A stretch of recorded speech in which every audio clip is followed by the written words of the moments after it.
If tomorrow the doctor came to you and said, you have terminal cancer and you will not live more than 3 months. And by Allah, I do this all the time. When I was in oncology, the worst thing for me as a junior doctor was having to call patients and say they're about to die. They always left the junior doctors to do the dirty job. Unfortunately, I was the one who had to counsel patients that they're going to die. I was the one who had to tell them that we have to cut off half their body, otherwise they'll die. We have to cut their liver out, we have to cut their pancreas out, which might cut their tummy, for which they'll never be able to eat properly, which we'll have to feed them with a tube for the rest of their life, which is going to be 6 months maximum anyway. Do they want that to happen? My brothers and sisters in Islam, I'm not joking about this. And there's so many Muslims and non-Muslims, all of them suffering from all of this. The statistics show that 1 in 4 people will die of cancer. So 1 of 4 of you will die of cancer. Statistics also show 1 in 3 people will die of heart failure and heart disease. So 1 of 3 of you, if not you, then you. If not you, then you.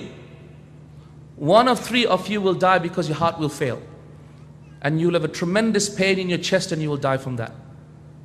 Statistics show that 1 in 5 of you, so that's cancer is 1 in 4, heart failure and heart disease is 1 in 3.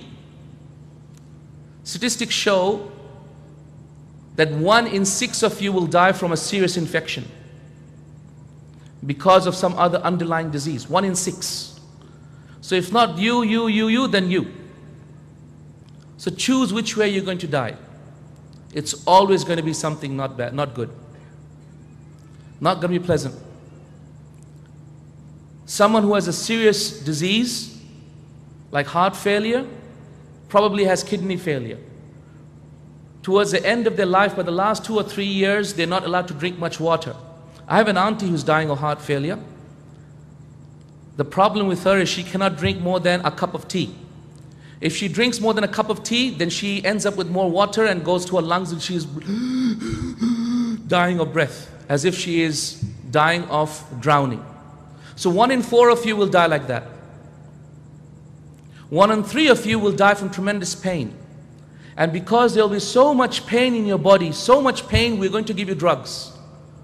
What drugs? We're going to give you a lot of morphine and hyoscine bromide, the thing that will stop you from gurgling all the time, the gurgling of death as Allah calls it.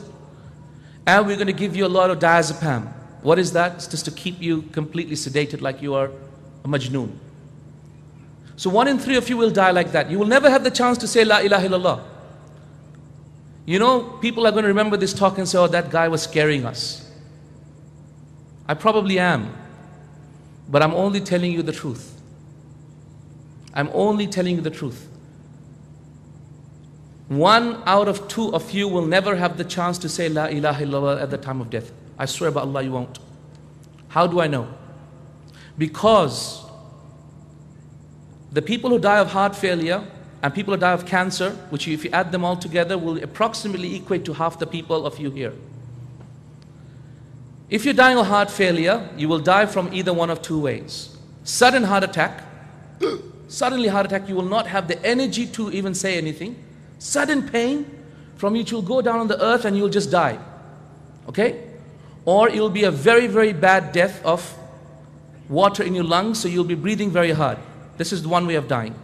You will never have the chance to say La ilaha illallah. No, you will not. The second type of person is someone who is dying of cancer. That person will die because of a lot of drugs that we are giving you. And because of the drugs we're trying to keep you comfortable away from the pain, the drugs will put you to sleep. And you'll be in constant coma until you die.